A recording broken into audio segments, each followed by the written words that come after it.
မြို့ကြီးသားတင်ကတင့်ရဲ့ဆွေမျိုးတွေရှိလဲကျေးလက်ရွာကိုအလဲသွားရောက်ရင်းနဲ့စူးစမ်းလေ့လာဖို့အတွက်ခရီးနေခဲ့ပါတယ်။လမ်းတစ်လျှောက်မှာလှပသောရှုခင်းတွေနဲ့ပြည့်နေနေပြီးတော့တင်းတို့ရဲ့ဆွေမျိုးတွေရှိကျေးလက်ရွာကအခြားရွာရင်းနဲ့မတူအောင်ခြောက်ကြားနေခဲ့ပါတယ်။တင်းညတကောမှာအိမ်မပြောဘဲနဲ့အပြင်ထွက်လာတဲ့အချိန်မှာဒီလိုမျိုးဖုတ်တဲ့ရင်းနဲ့တင်းခြောက်ခံရပြီးတော့ဖြစ်ရဆိုင်နဲ့လည်းကြုံတွေ့ခဲ့ရသေးပါတယ်။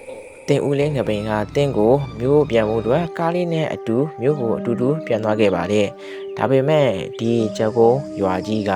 ဝင်ပြီးတော့လုံးဝကိုပြန်ထွက်လို့မရတဲ့အိမ်မဆိုးတစ်ခုဖြစ်နေခဲ့ပါတယ်။လမ်းတစ်လျှောက်မှာဘလို့ခက်ခဲတွေတွေ့ကြုံရမလို့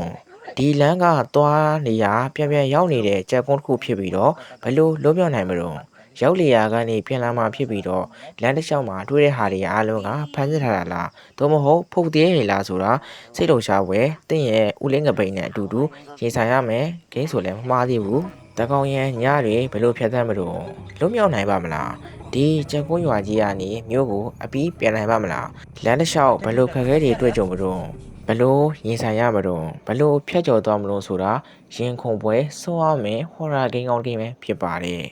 ဒီဂိမ်းလေးကိုအပိုင်းနှစ်မှာတင်ပေးမှဖြစ်တဲ့အတွက်ဒီဗီဒီယိုလေးကို like and subscribe နှိပ်ပြီးတော့စောင့်မျှော်နေဖို့အတွက်မမေ့ပါနဲ့ဗျ